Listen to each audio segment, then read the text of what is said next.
We chose you, and you chose us.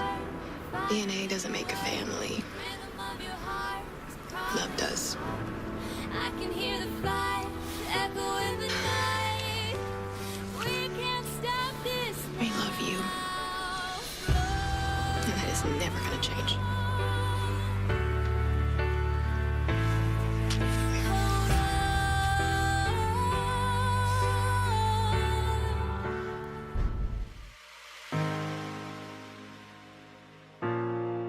My cousin Jane was adopted from Korea back when she was 4 months old. My family truly wouldn't be the same without her. She brings this joy and this life to my family. And she is just truly an amazing person. She always has this beautiful, sunny attitude. She has been studying to do sports medicine. One way that they tried to integrate her culture into her life was by sending her to Korean camp, which I did not know existed. And she would learn about Korean culture, life and food and stuff like that, and language. And I thought that that was a really neat way of incorporating both cultures. My name is Alicia Clark. I'm a senior, and I was adopted when I was 15. So being adopted, it kind of gives you a whole new perspective on life. Like, you don't know what you could have been, but you know what you are now, and you know that you should be grateful for it because A, I'm at Incarnate, and B, I'm in a loving family who can financially support me and my needs.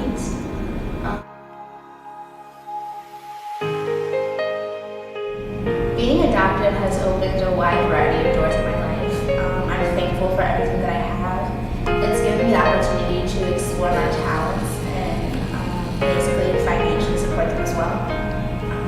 One of my favorite things to do is be creative, whether that be music, art, singing, anything like that. I really enjoy playing the guitar. I sing, I dance, I guess. But yeah, drawing is something that is really something I like to do. I feel that without adoption, those doors may not be being adopted because, honestly, I wouldn't be here without it. And actually, that's being adopted is actually what kind of fuels me to be more pro-life, and I can get all of information about being pro-life and being active in that through Incarnate because they have a club that's called Respect Life, and they have the pro-life marches, and going on that when I was a sophomore made me realize that I could have been a child that was aborted, and being pro-life just made me so much more grateful that I was adopted. Growing up, I always pictured myself having a big family because I loved being around kids.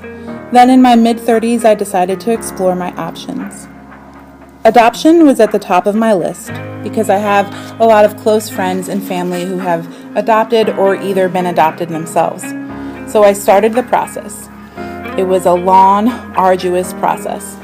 After all of the paperwork and the classes and the thorough investigation of my life, the government issued me a license to foster. Then I began the waiting game. I finally got the call one day in the middle of a lesson. It took everything out of me not to scream. So instead, I just cried a few tears of joy, of course. As far as Sadie's transition, it took her some time to adjust. She did, though, fine.